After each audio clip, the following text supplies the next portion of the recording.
Oh, also, I guess that has audio, which will make life a little bit easier. You should be able to match the waves. Okay, so we chose Snowpiercer for our movie, and so yeah, so just cut that. So we chose Snowpiercer for our movie for the A5 project. It was a really good movie, at least in my opinion.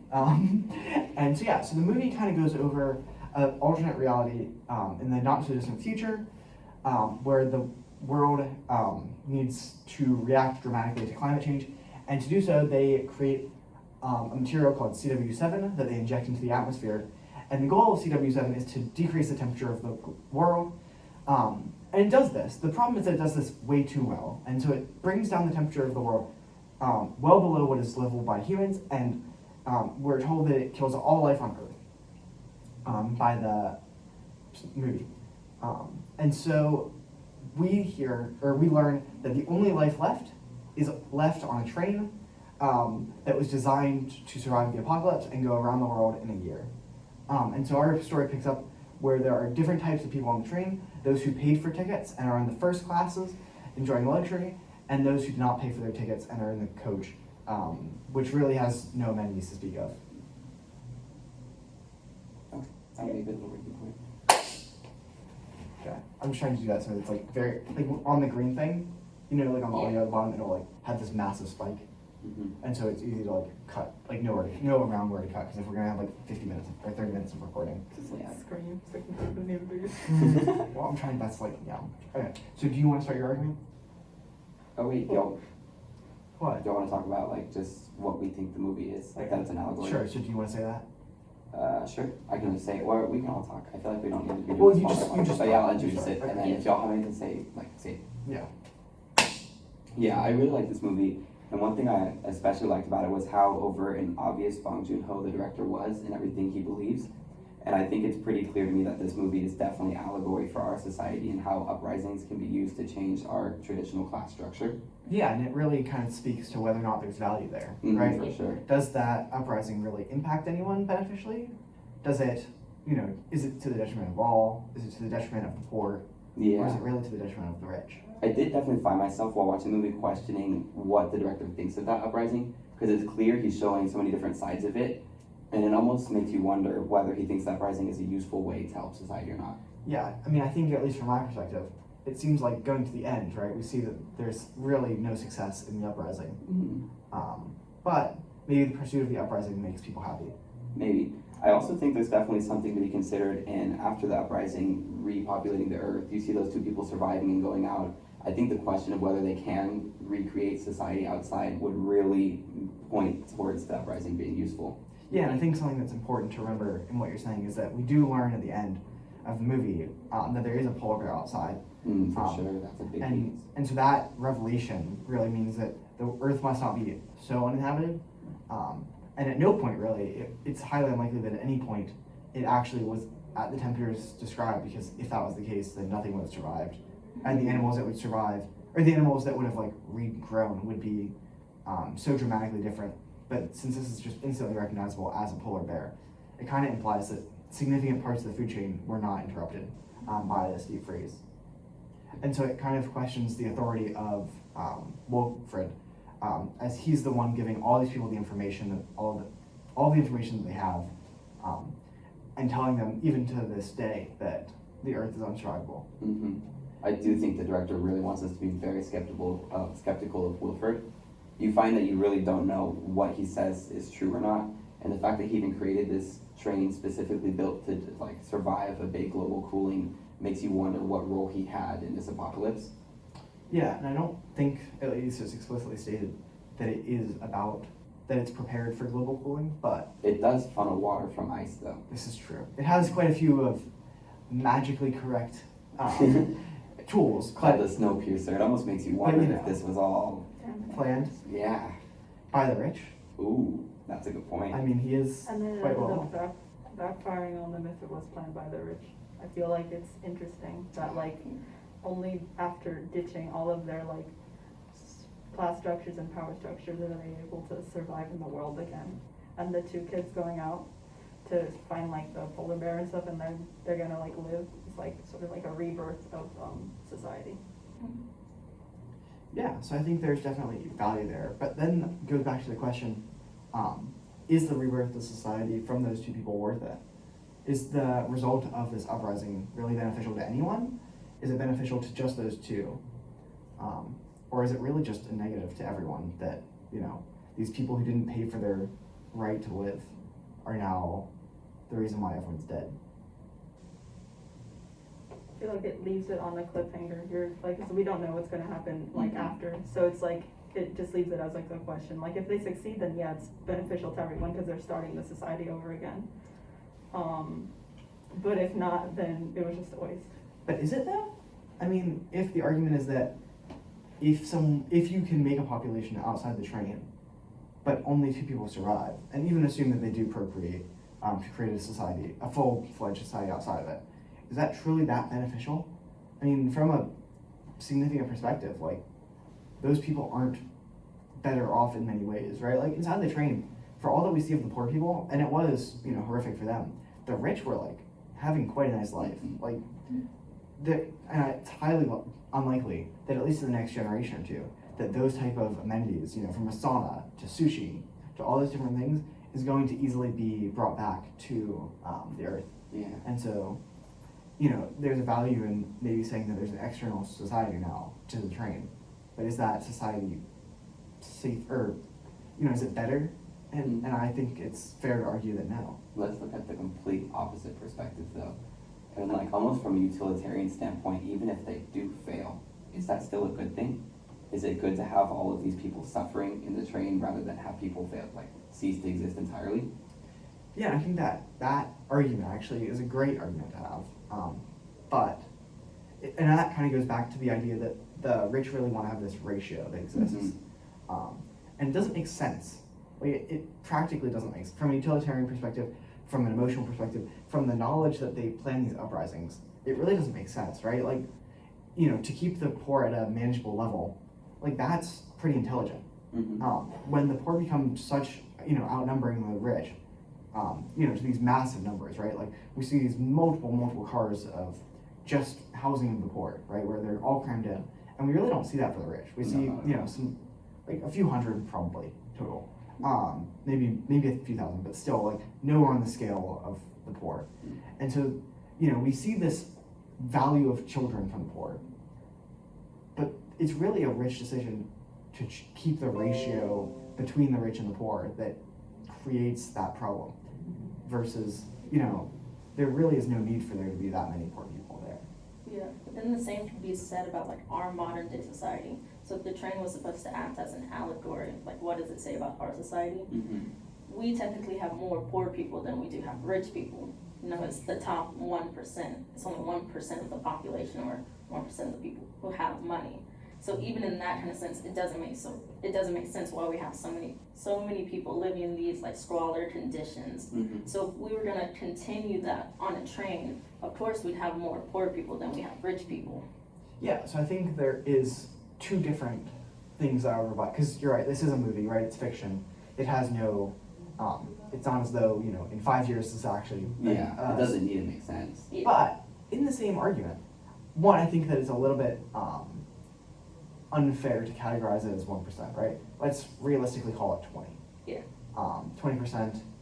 And you're right, there isn't necessarily a need for the bottom 20% in quite a lot of instances. Or not necessarily one that couldn't be replaced, right? Like they could be replaced with robots, they could be replaced. But in comparison, there's an easy way to dispatch of the extra poor people, and it sounds awful to say. You know, I'm not oblivious to that. But like, you know, in this movie, it's made abundantly clear that if you release these cars, they don't have the furs required, they don't have the material required to survive. And especially not at certain altitudes. So like, there's no reason why they don't just drop the last 5 cars. Versus in today's society, like, you know, genocide is genocide, and that's not a, you know what I mean? Like there's a little bit, I would say there's strong differences there.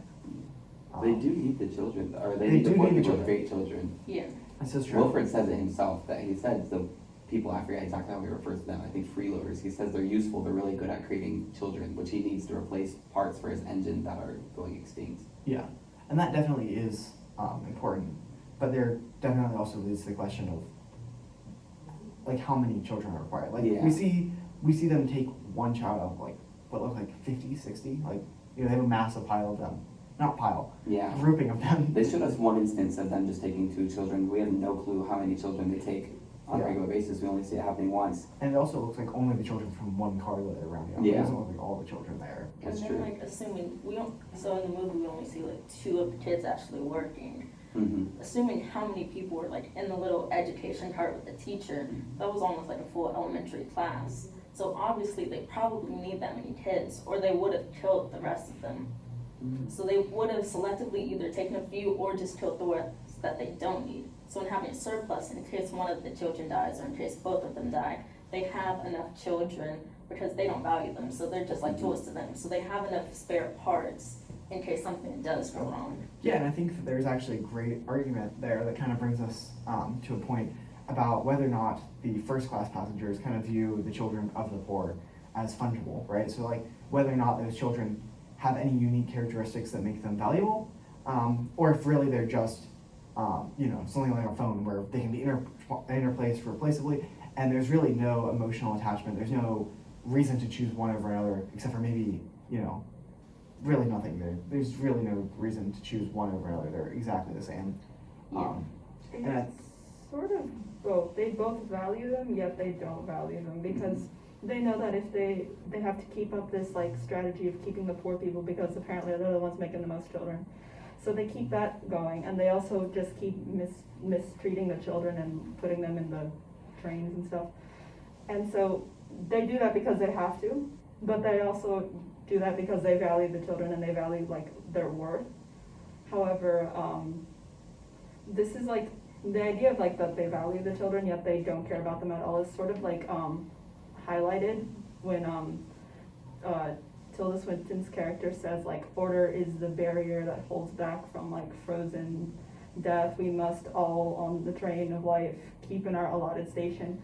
She's basically telling everyone that like you should like be afraid of like the poor, but they're so icky and stuff, like that's how they're all treating them. But at the same time, being poor is like some sort of like sacred position that you have in maintaining everyone alive, which is like very obviously reflective of the way the higher class people in our society are taught to see poor people. Yeah, and it's Sort of like- also like how you talked about kind of like the duality where they matter but they don't matter.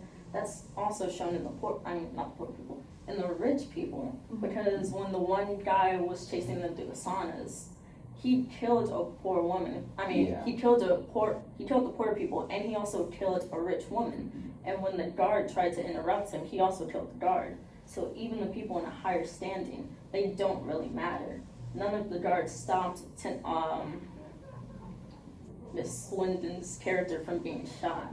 So even though she was rich, she also died. So it's kind of, everyone matters, but they don't really matter in their own kind of sense. Yeah. Yeah, I mean, I think though your question is, so there's inherent value to the collective children of the poor, but that doesn't necessarily make each one of them individually valuable above their average value, right? Like, Right. so I think that there's still probably a pretty good argument to be left that the children are entirely not worthless, but like replaceable in the eyes of the upper classes, because Like as individuals they're replaceable, but the idea of having children is not. yeah, so it's just like, I think it's just like a normal object, right? Like, if you think about like, a computer, like it doesn't really matter what computer you have, but not having a computer is a huge problem. Exactly. Yeah. I almost feel like Bong Joon-ho wants children to be this metaphor for labor, Yeah. in the sense that poor people's labor is expendable for the rich to take. They don't care. A rich worker doesn't value each individual employee underneath them. They need the employees and they value their labor in a way, but not in the sense that they care who's creating it and they don't really have any regard for the person producing that labor. They just use it as a means to help themselves. Yeah, and I think if we look at it through that lens, right, of saying that the labor, right, the act of labor is the children, then that kind of brings up an interesting argument, because we see through the mother of one of the children that's taken away to work in the engine, right? She's quite distraught. Yeah. Like she doesn't view them as replaceable. Like, not that she was offered a replacement child, but they're definitely not fungible between the two. Like, you know, there's plenty of other children running around. I'm sure she could, you know, get a child. You know, Yeah. like, but it's obviously not that replaceable. And I think it's kind of similar to how a lot of people view the output of their work, right? Like, they have a labor of love, like, you know, and that type of thing. Where comparatively, you know, it's, especially in the upper classes, like, your work is your work, and like, you know, you do it to reach a further outcome. Yeah. Versus this love of the actual work. Yeah, It's but poor people definitely value their work too. I mean, Yeah. they're spending their time, they're spending their effort, they're doing this, and I think Octavia Spencer does a good job of like reflecting that emotional distress in her role as well. And then it also kind of goes towards one of the like main arguments of, is the uprising technically bad? So if you're restarting society, but your main society has people working just to work, you have your children that you're using, who, yes, an individual one is fungible, but all together they're infungible. Well, so that's not what that necessarily means, right? Like, fungibility is more just about like the inner, like you can interchange one for another. Like, Yeah. but there's, so it wouldn't necessarily be describable of a class. It's more like an individual object. Yeah, so if you have two kids, then they could be considered fungible for the upperclassmen, because they're both working on the engine the same. Mm-hmm. But for the actual person, so like if it was Tommy and some other kid, the mom would want her own son, Correct. so he was infungible to her. So if you kind of have this where only a person matters in a certain instance or around a certain group of people, would you want that society to continue, Mhm. or would you want to try over and restart the whole society over again? Mm-hmm. Yeah, but I think it's interesting to see, like that type of argument. While it kind of makes sense, right? Like, if we think back, especially to societies prior to rapid transit, right? Like prior to even really railroads, or even, you know, well earlier, into like the tens of thousands BC, where like, you know, the Asian empires of Japan and China had really even no contact between each other. Egypt had very little contact with Europe. You know, all these were super separate, and yet they still all generally follow the same principle. And so the idea that you're creating a new society after they leave, is that really going to result in a different structure? Like, even think about countries that are explicitly designed such that they're not that way, right? Like, think about Cuba, right? It's the only current like thing that you could argue is somewhat successful that has that type of implementation. And like, even there, it's pretty, you know, the people that are doing the best are ironically those that interact with tourists. But above that, like, you know, it's pretty much just a hierarchy. The only difference is, instead of it being based on what company you run, it's based on what office in the government that you have. Yeah, so it's kind of like showing kind of how the movie talks about societal divides. It's also talking about how just societal divides and humanity in general. So humanity kind of just lives off of societal divides. So how you're talking, each and every empire that you have throughout the world, you're gonna have a breakdown, a hierarchy of people. And you even see that on the train. But then starting over, the new kids would have a chance to just wipe that completely. So my A new argument, structure without Yeah. without the whole power divides. yeah, so my argument is that if, hypothetically, right, we've had 10 maybe major ones that, you know, in that really, really early periods, where there really wasn't travel between them, they all came to basically the same structure, which kind of implies that it's highly, highly unlikely that a new society could, like, function effectively. And if you think about it more logically, right, like companies, which one are much more rapid, they evolve very, very quickly, right, and their job is to return the maximum profit, which is the same job really as a society, right? Like, and that's kind of what this is talking about. You know, they think about most companies, you know, they restructure often, and they copy whatever is working their best from others. And so you expect this evolution really of what's best to occur really, really quickly in that type of setting, and yet we still see the same, you know, power structure there. And so the question is it really possible for a society to not have that type of power structure? I feel like that's the power of the science fiction genre itself, is that we've never had a chance to look at what would happen if you could click reset on Earth, kill off the entire population in the apocalypse and start from scratch. And Snowpiercer gives us that opportunity. It leaves us that chance to say, okay, we've never before ever had the opportunity to destroy society as a whole and start and build from the ground up. And Snowpiercer kind of lets us analyze that. This is, yeah. I mean, the question though is, right, it's intentional that, that it drops off exactly as they see a polar bear, right? Mhm. Like, we don't actually see them create a society. We don't see if No, they we just don't die. do that. They may, for all we know, 2 seconds after the film ends, they die. Yeah. Now that's obviously, Polar not bear eats them. exactly, like the polar bear can totally eat them, right? Like polar bears are pretty deadly. But that's not necessarily the place to be, right? In this argument, it is necessarily fun to explore, a possibility of them surviving, and forget the laws of biology and stuff that would make such a society pretty unfeasible, or at least if not infeasible, highly prone to significant problems in the long run. But if you think about it like that, it makes it really an interesting thing to look at the post-revolution society that they have. Well, you brought up an interesting point that starting society from these two individuals would be very difficult biologically, just in terms of, pretty clear implications of having everyone descending from the same two individuals. And that almost makes me feel like this movie is reflecting Genesis. And I feel like Bong Joon-ho includes a lot of mythological and biblical allegory in this movie to make us question this uprising. I think by having these two individuals repopulate the earth almost in like a Garden of Eden sense with Adam and Eve starting society, it kind of casts uprising as a means of creation, as a means of turning society, starting over and building something new. And I feel like it also reflects other biblical stories, like with Noah's Ark, where when God's unhappy with the way the world is working, he simply wipes it clean and starts from scratch. And I feel like that's almost what the Snowpiercer is doing. It's like Noah's Ark. It's giving us a chance to start from scratch, wipe everything new. And I think that comparison that Bong Joon-ho puts, very clearly reflecting these biblical ideas, almost casts uprising as a powerful means of creating something nice, creating something good for society. Yeah, and I think actually you have a much better correlation between Noah's Ark actually than Adam. Yeah, for sure. One, you have 2 by 2, right? Mhm. And so you have Noah, and I don't remember the lady's name, but there is, I'm almost confident, he had a wife.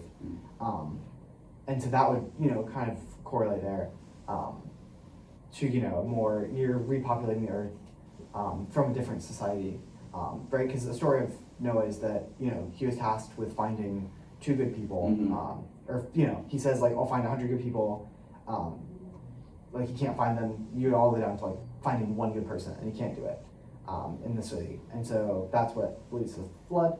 But then the question is, what is the analogy to those two, to Curtis trying to find those 1 good person? What do you mean Curtis trying to find 1 good person? You could view the toppling of the train, right? Which we know must kill basically everyone, except for the 2 that. Oh, the assumption is Curtis wasn't involved in the but he could be perceived as. I guess the question is, who do you perceive as Noah in the story?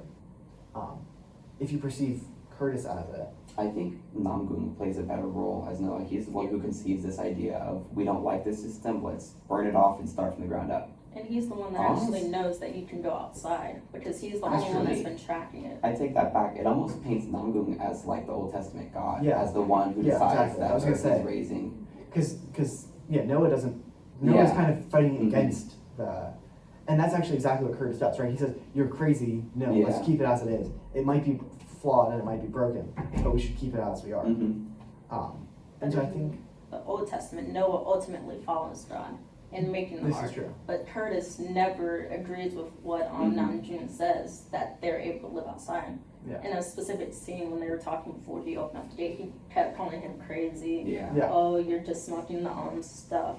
So Chronol. yeah, the chrono. So I feel like Namgoong's daughter plays the role Yes. of Noah.